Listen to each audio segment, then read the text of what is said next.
हवाई सफर सस्ता करने के इरादे से एटीएफ यानी एविएशन टरबाइन फ्यूल की कीमत में 4% की कटौती कर दी गई है।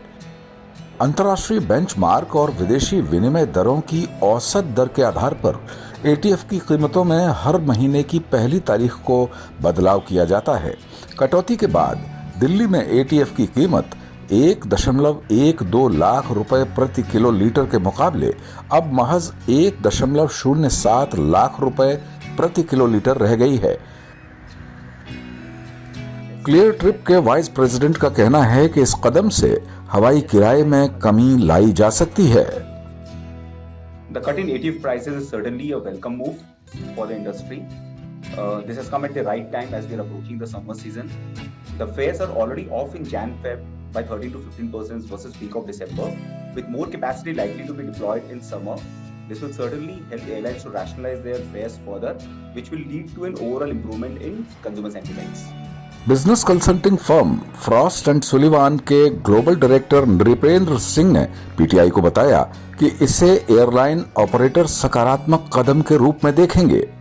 Any move which helps in reduction of the cost of fuel in terms of tax or anything will definitely impact the operating margins for the airlines, because in Indian scenario ATF constitutes close to 30 to 40% of the operating costs. So any deduction in the taxes will be a positive for the airline's balance sheet.